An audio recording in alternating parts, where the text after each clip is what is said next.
Hey all my hammer swinging hooligans. Welcome back to the channel. It's me, Only Run Very Noob, bringing you Bravo gameplay in the classic constructed format using Talishar.net. Today we're playing against Azalea and we're using kind of a new build, so I will go over that now. So as you can see here, the equipment, it's a little different than normal. Notably, no Titan's Fist or Shield. It's more of a mid-range aggressive list. I felt that Shield and Titan Fist were good, but I'm just kind of testing out this new build. I didn't build this deck. Shoutouts to Kale McCreath, widely known as the best Bravo player in the world. This is a list that he's had success with recently. I believe he went X and O at his ProQuest. With something very similar to this build. I made one change, which I'll talk about when I get to the deck. But the shield and the buckler, or I mean the Titan's Fist and the shield, really only in the deck for Lexi. So if you can figure out how to play into Lexi without the shield, you could probably just get rid of it. Now, of course, if it's in the deck for Lexi, you play it in other matchups. Like, you could play it into both of the ninjas. You could play it into Azalea. You could play it into Vincent. You could play it into Dash IO. There's probably a couple others that you might think about playing it into as well. But really, it was in the deck for Lexi. So if you can figure out that Lexi matchup with a Nothos, you can cut it to get like more room for other cards, which is great. Sideboard space is limited. It's always very hard for me to fit in cards that I want to play. So freeing up 2 slots is actually fairly significant. Moving on to the other equipment, there's no Tunic in the list. I sort of want to find room for Tunic in the list. I really like Tunic and Icelander, but this list has AB3 and no Tunic. If you're keeping up to date with my other lists, it had AB2 and Tunic. Maybe that's something to consider, just make that swap from AB3 to AB2 plus Tunic. But I kind of want AB3 and Tunic, so maybe I'll look for something to cut in the future. And we'll just wait until we get to the deck list. So I circled here 63. I play 63 cards. So the list is a little interesting. It has 3 red unmovables, which is quite hateful. Like, that's just a lot of hate for matchups such as Azalea, the Mirror, and I think those are really the only 2 matchups where it's like insane. I play it into Dash IO and Max as well. Against Max, like, I just still try to fatigue them, even though they can build like a big scary robot. And the number of games where I've just like played a red unmovable from Arsenal on a max velocity is high enough that I think it's reasonable to play into them. Also, if it's blocking, like if you put it in Arsenal and it's blocking red throttle for 6, like that's a pretty big win too, turning 1 blue in your hand into 6 block. It also, covers up the mecha, or the Nitro Mechanoid, which has overpower, so you want to find ways to make it so that doesn't leak damage.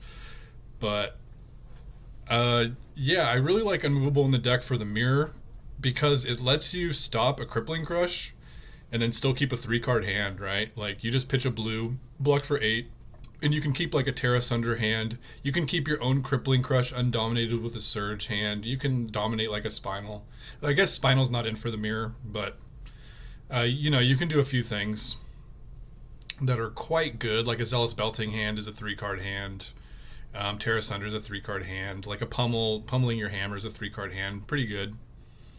The one change I made from Kale's list is he has 2 red Debilitate, and I just swapped them in for Chokeslam. I think Debilitate's good, but I think Chokeslam's a little, at least maybe in my meta, it's probably going to be a little bit better. There's like, an Azalea running around, there's some Phi, and Katsu. More specifically, like a Kitty Cat Katsu build, and Chokeslam is just like so good against those decks that I think locally I want Chokeslam, but maybe at a calling I'd want Debilitate. I'm not too sure.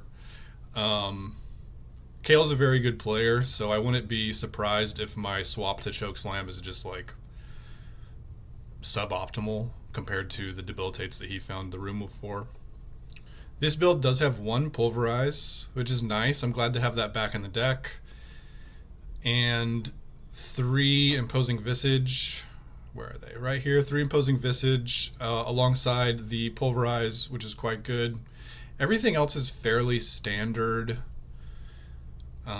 Just looking at it real quick here. Yeah, the only things that might be a little weird or a little unconventional is 3 Red Unmovable alongside 3 Fate Foreseen. Sometimes you like pick one or the other, but we have the full 12 defense reactions with 6 Unmovables and 3 Sync, 3 Fate. Also 2 Chokeslam, 1 Pulverize instead of like 3 Chokeslams or something. Just slight changes. Some blues that I guess I should talk about Boulder Drop. I think this blue is great. I tested it when it first came out and I wasn't super high on it, but the more I play with it, the better I think it is. Like if you pummel a blue Boulder Drop, like you basically just made your own Crippling Crush. And it also helps you turn on Rouse, which is good. Where it hurts you is maybe like against Azalea, it not being Warmonger's Diplomacy is kind of painful. Against Azuri or Bolton, it not being like a non-attack action 3 block is a little painful. But overall, I think it's just more powerful. If you're pummeling it, it just kind of feels amazing. Like it feels like you could draw like 3 blues in a pummel, and if one of the blues is Boulder Drop, it felt like you just drew like a red threat, which is quite good. Into Azalea, I side out the 2 blocks and the sigils. I think the sigils could stay in, but I'm just trying to be lean, a little leaner. Not quite 60. I'm running 63.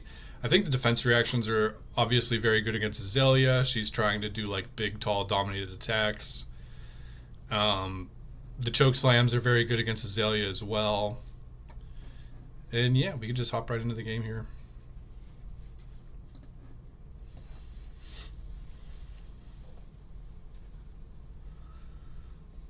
On the play, we have 4 blues. One of them is Imposing Visage. We have Pulverize in our deck, so I'm pretty sure this is a pretty easy Imposing Visage for Showtime. Showtime fetch Pulverize, and then heave Pulverize.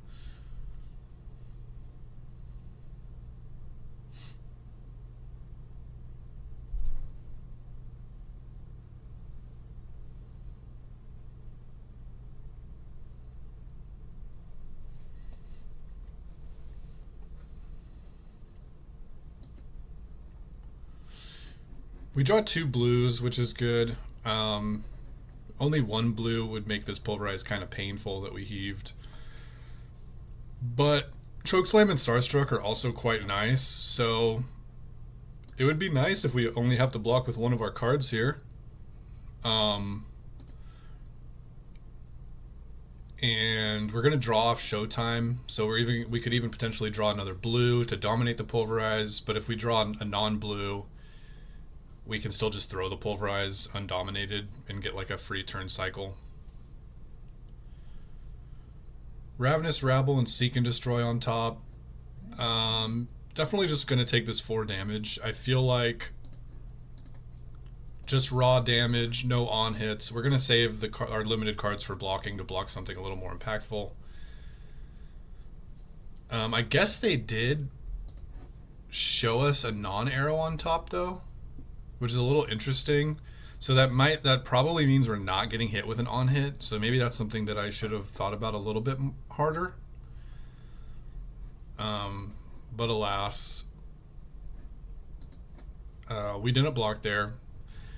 They're coming in with 5 go again from Enlightened Strike, and seemingly they're just going to shoot Spire Sniping at us for 3.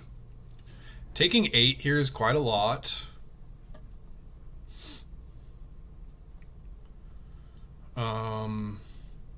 Chokeslam is very good against Azalea though. I think if I was going to pick between these 2 threats, which one I'd rather keep, I feel like I'd rather keep Chokeslam as far as a threat. So I'm probably looking to just like take 5 here down to 31 and then block the spire sniping for 3. Maybe I'm supposed to block the enlightened strike for 3 though, just in case they don't want to shoot the spire sniping at me. And I'd still want to get like value out of my starstruck.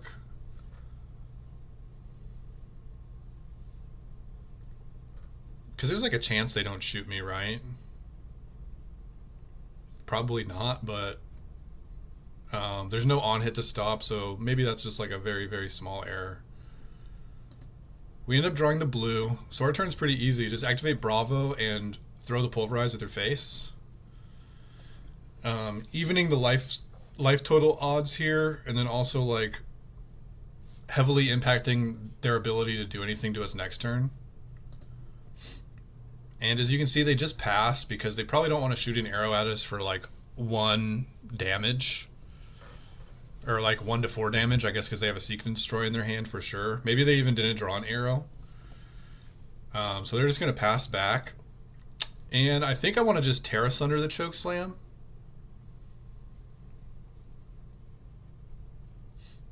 Yeah, I think I just make a Surge, play Terra Sunder, and then throw the Chokeslam. You could just make a Surge and Terra Sunder the Hammer if you want to like split your threats, but if you arsenaled like a Sink Below, that would be like quite bad, where a Chokeslam dominated with Terra Sunder is almost assuredly gonna hit. Like they could have Sink Below and Arsenal and then give us Perch Grapplers, but I think that's far better for us. Like getting Perch Grapplers out of the way would be a lot better for us than them just like Sink Belowing our Hammer for 7. They make a very interesting block. I would not be surprised if they undo this. Because there's just... Oh, maybe they just want to prevent the... Oh yeah, there's the undo. Because I was going to think, maybe they just want to prevent the crush effect of Chokeslam. But it feels like giving me all that armor to not even have like a real turn doesn't seem great for them. So yeah, they're just going to block 3 and take 6, discarding 2 cards. They discard a couple pump spells because, well, under the effects of Chokeslam, it's not going to do too much here. And we draw red Chokeslam and rouse the Ancients, and we can rouse into red Chokeslam thanks to the Surge. So our deck is just sort of serving up heat here. I wouldn't be surprised if they do, like, if 2-card hand can't even really do enough for us to want to block.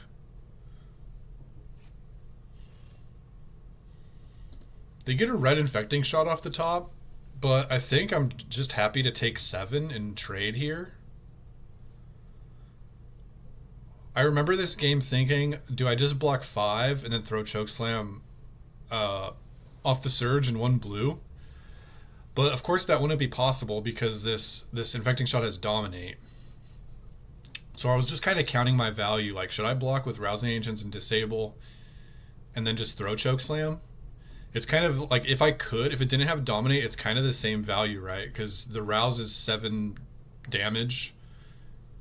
And then the Chokeslam's 8 damage for 15 value, but I could block 5, which prevents 7 and send 8. So it's sort of the same value, except I protect my life total instead of aggressively going after theirs, which I think might be slightly better in this matchup. But of course it has Dominate, so I can't even do what I'm planning, and I'm definitely not going to like use equipment. So here we're just easy. Just throw Rouse the Ancients for 7, and then throw Chokeslam for 8 off of the Surge. Chokeslam is an attack they're going to have to block. We might even get Perch Grapplers here. And just getting the armor out of the way is nice, so that later on when we start dominating stuff, they just have like no answer for us.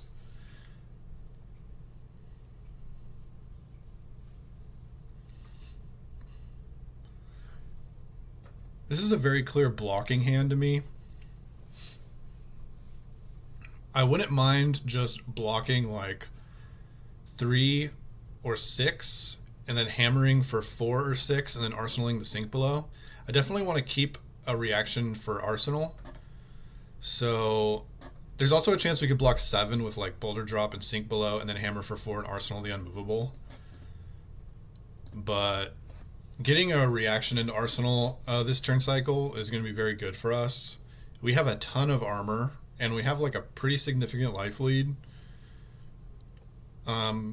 But that doesn't mean we should just keep being aggressive when we have hands like this that really can't do too much. Like, we could take a ton of damage and then Thunderquake him for 8, but that seems a lot worse than just kind of like blocking and waiting for a way better hand.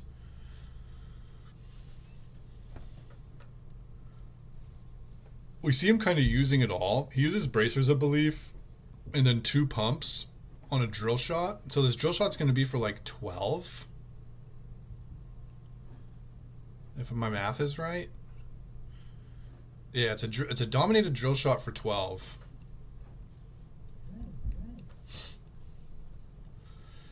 Now, we could just use the sink below and then give him 10 value, because we'd take 8 damage and he'd put a counter on one of our equipments that blocks for 2 and then gets to block for 1, which is essentially 10 value because they're erasing 2 block from an equipment.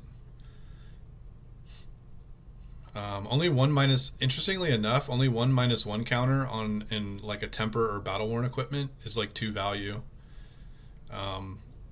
Sort of easy to know once you know it, but at first I was like, a minus 1 counter is just 1 value, but it's not, because it turns one of these armor, it makes one of these armor look like it would look after you use it to block for 2. So just something to keep in mind. The other thing we could do here is just like block with all of our armor plus sink below. Not giving him any value. Oh, you know what? We do have to block this fully. Because if we don't block this fully, we're going to get this inertia token. He played Lace with Inertia, and he would get Premeditate, which is a Ponder. So I actually do think I just give him 8 equipment plus sink below.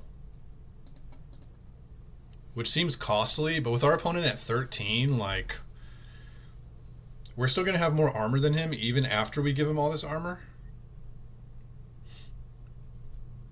The Quicken hopefully won't be too crazy. If he draws E-Strike, though, the Quicken is really good because you can like E-Strike, draw a card, and then still go. But with only 1 Death Dealer activation, if he draws like nothing but arrows, he can't do anything. Unless it's like Bolt and Shot plus a pump.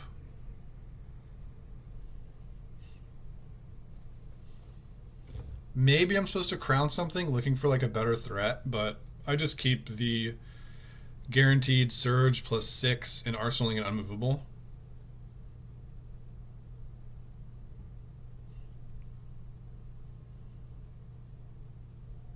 You know, another line we could have taken is to just save all our armor, block with sink below, and just kind of ignore the fact we're getting an inertia, and then just like Thunderquake him for 8.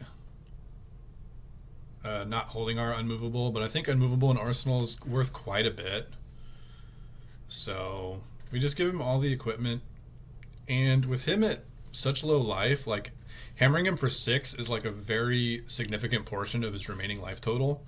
So I don't think that they're just going to be like taking 6 to keep a big hand, especially knowing we blocked out and we're putting something in Arsenal. They keep 2 cards and just pass. I'm not really sure what their plan is, because they blocked us with cards they could have used to threaten. Maybe this Quicken is incentivizing them into, I don't know, holding out for a better hand where they can throw 2 threats. Like arsenaling an arrow here, shooting an arrow with Go Again, and then still having Death Dealer up. But their life is so low, I don't think they can be giving us a 5-card hand. And as we see here, we can definitely keep the gas flowing. We can rouse the Ancients, revealing Starstruck and Command and Conquer. Oh, what do I do? Yeah, I was gonna say I should just be rouse the Ancientsing into Command and Conquer. So what's my play here? Just make a Surge and Starstruck?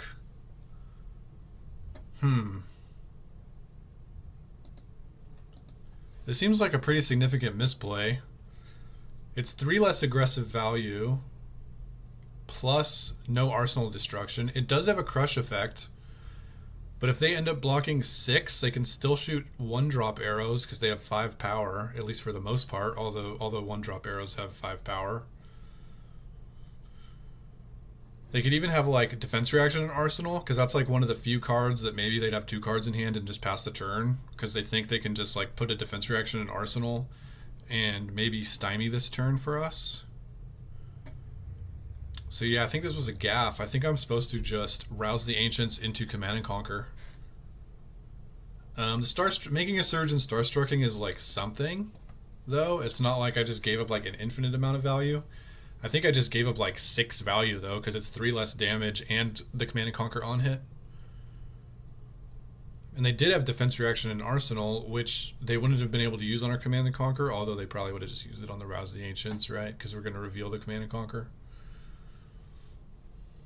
We immediately draw into our 3rd Rouse the Ancients with a hand that can turn it on. Pretty crazy. We're definitely getting rewarded from our deck for taking aggressive lines. But with what our deck was giving us, aggressive lines seem to be just kind of like the right play.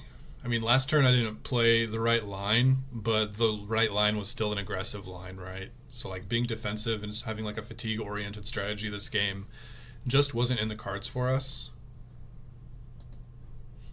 Remorseless and Inertia. Remorseless says we can't use the Unmovable from Arsenal, so that's kind of unfortunate. Because I feel like I would have liked to just like use the Unmovable from Arsenal and then dominate the Spinal. But as it stands, it looks like we're just going to take 8 and then rouse the Ancients into Hammer. Or rouse the Ancients, make a surge, and hammer, because we can't keep our Spinal in Arsenal thanks to the Inertia. But his life total is so low here that sending 13 at him when he's at 10 is probably going to turn off his ability to have like a big turn for the rest of the game.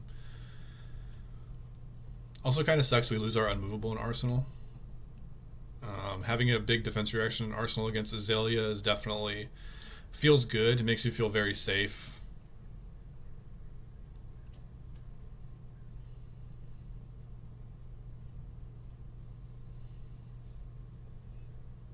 Not sure why they'd use Sink Below on the hammer instead of the Rouse the Ancients, as it would have gotten the full 4 value instead of only the 3 value it got there. Maybe they thought I had something in Arsenal like another threat to throw.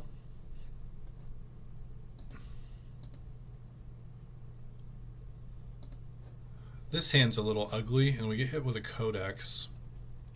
So let me go back to my graveyard here.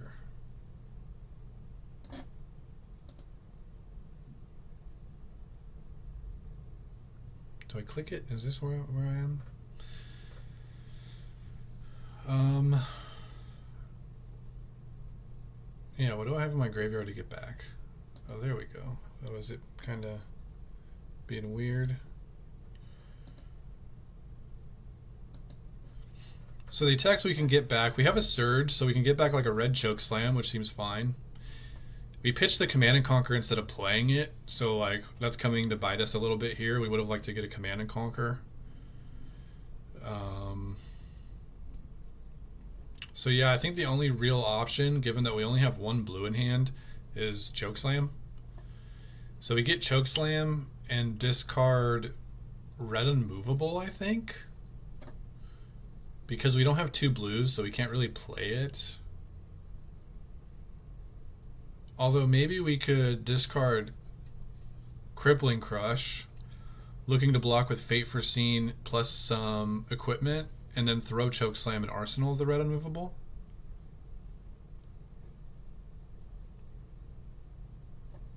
Yeah, because they don't have any resources, right? So they played a Rain Razors, and they're going to get a 0-drop arrow, so they're only going to come in for 6. Probably with like the Drill Shot, I think. I think that's their only like reasonable option. And then we could block with Fate Foreseen, 2 armor, just to not give Drill Shot any value. And then throw Chokeslam, Arsenaling, Unmovable.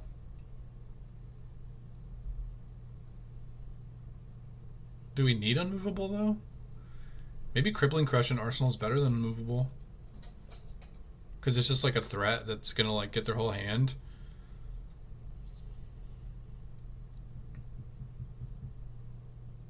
Let's see what I end up doing here. With them at 6, they might not be able to keep enough cards for us to really need the Run Immovable. Yeah, I discard Run Immovable, looking to just save the Crippling Crush. Because we're going to Chokeslam him for 7, getting -1 thanks to the Frailty. And then having a Crippling Crush in Arsenal is quite good.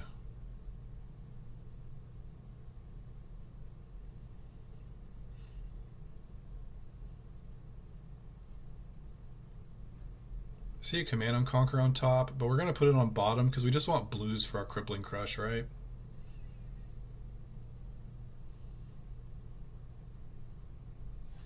Since we're not going to have a Surge here, since we just get to throw the Chokeslam, don't get to make a Surge. But 7 is sort of significant. They have to have a defense reaction or block with 2 cards to turn off the effect, or give us Tunic or Cross Wrap. All of these options are good besides the defense reaction. The defense reaction is the one that like lets him keep 4 cards and still have a big turn without giving us Tunic or whatever. So he has a 4-card hand, so maybe I miscalculated. Like maybe just having the immovable would be really good here. Because this is going to be their last real turn. But they're at 3 and we're at 15, so we could take quite a significant amount of damage here. And just like Crippling Crush them back and get their whole hand. So yeah, they're sending 11 at us. And I'm okay just like putting Civic Steps in front, taking 10 so that we can Crippling Crush them and then Arsenal another Crippling Crush. Maybe I'm just supposed to block with Civic Steps, take 10, and then like dominate Spinal and sort of make them have it. But if this is a defense reaction, the Spinal play is way worse than the Crippling Crush play. So probably just throwing a naked Crippling Crush to make sure we get at least 3 cards.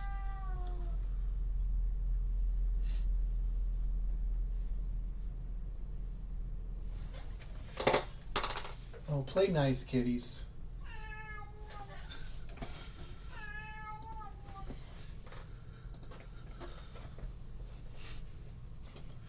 Oh, my kitties were starting to beef, so I had to go break it up. So yeah, we block with Civic Steps. We give him a Quicken, which he's never going to be able to use again. He doesn't have 2 blocking equipment, so a Crippling Crush will get 3 cards, I think, unless he has a defense reaction plus card plus Skull Wrap block.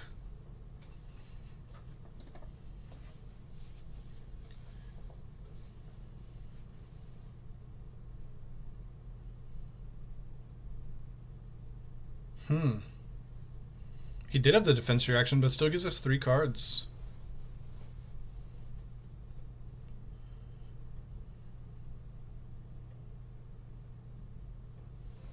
So I guess there's a chance that he has a 0 drop on top and a pump spell and gets to dominate us for like 7, but that won't be enough because we could just block for 3, taking 4.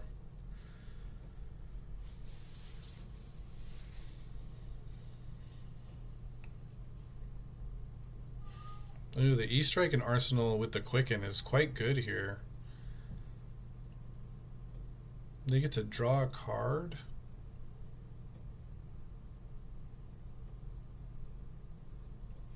I'm considering not letting them undo this because they went 5, draw a card, and then they want to undo, and it's like, oh, why would I let them see what they're going to draw and then choose the undo? But they should have known what this card was because they opted with this, right? Did they opt to the bottom or the top?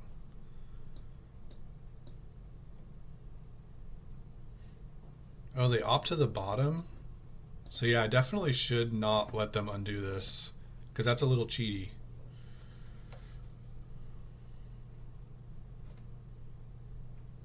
Oh, they undo and then still just draw a card. So I guess they want to play it fair.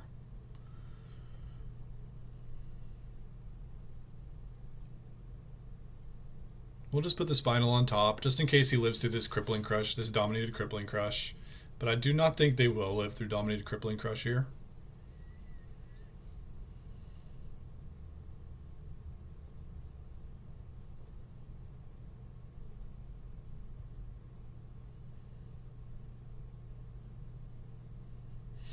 They have the Sink Below in Arsenal, but so they stop the crush effect. Unfortunately for them, they still take lethal damage here, and that's the game. So that was quite a quick one. Normally, my plan into Azalea is to not be that aggressive. Like, I like to be a little slower. We have 12 defense reactions in the deck in this list, so we can just like try to get those in Arsenal and play like a slower game, running them out of threats and not getting our life total so low that we're like sort of vulnerable to a big dominated attack. But I feel like the way we drew like our hands this game just sort of heavily incentivized us to be aggressive and to use that advantage. Um, Kind of interesting to think about though is we were at 4 life at the end, and that's a lot lower than I would have considered us being like turn 3 or 4. So maybe it is just better to take it a little slower. Of course, we got there. We got the win, but there's a chance that we just draw like a hand that's not that aggressive and allow them to steal the game with a big dominated arrow. So it's just something to think about in this matchup. I think it's pretty favored for Bravo, especially if you're bringing 3 run unmovable. Like Azalea definitely doesn't want to see you running 6 unmovables, but um, maybe when you play it really fast like this, even when your deck is serving you up heat, maybe it's just kind of a liability to you be using your life total that aggressively, even when your hands look like they sort of are worth it.